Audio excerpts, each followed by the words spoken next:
A writer from liberal website Vox.com called out Democratic presidential candidates Elizabeth Warren and Kamala Harris on Monday for falsely claiming former Ferguson police officer Darren Wilson murdered Michael Brown during an incident that sparked the Black Lives Matter movement.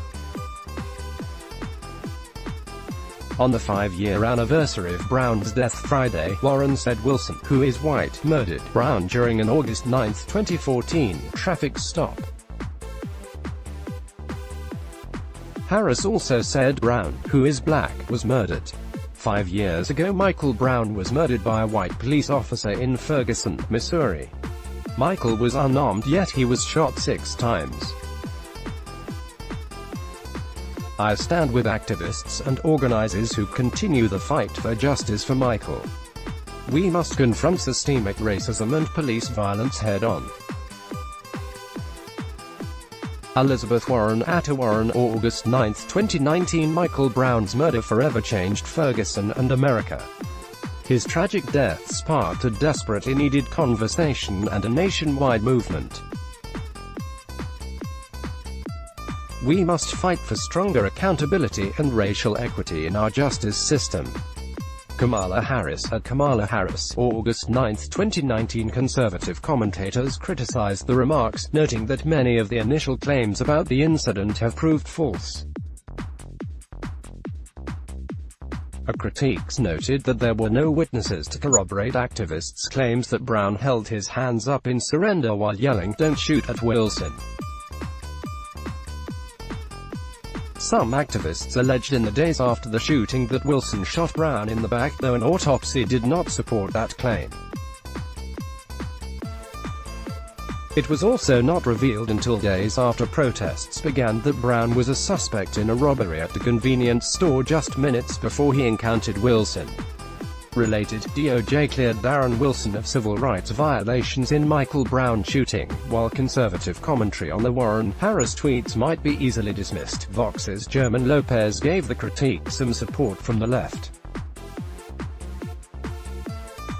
5 years after the shooting, though major presidential campaigns are still getting the details wrong, Lopez wrote in an explainer of Warren and Harris's tweets.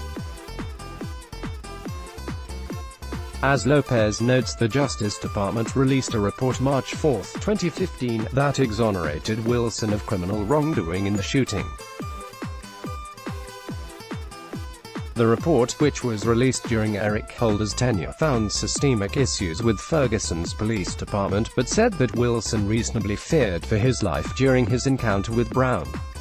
For the reasons set forth above, this matter lacks prosecutive merit and should be closed, reads the final line of the 86-page report. Wilson stopped Brown and his friend while they were walking in the middle of the road in Ferguson. During the stop, Wilson realized Brown might be the suspect from a robbery that had occurred just minutes earlier. According to the DOJ report, after Wilson verbally confronted Brown from his police SUV, Brown reportedly assaulted Wilson while he was still inside his vehicle. During a struggle, Wilson's service weapon discharged. Forensic evidence showed gunpowder residue on Brown's hand. Brown ran from the squad car while Wilson pursued.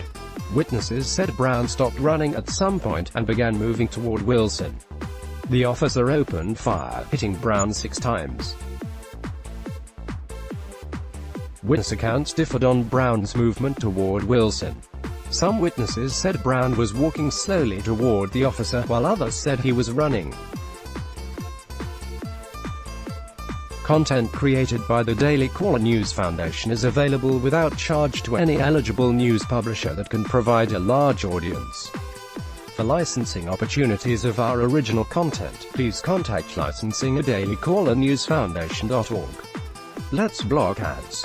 Why?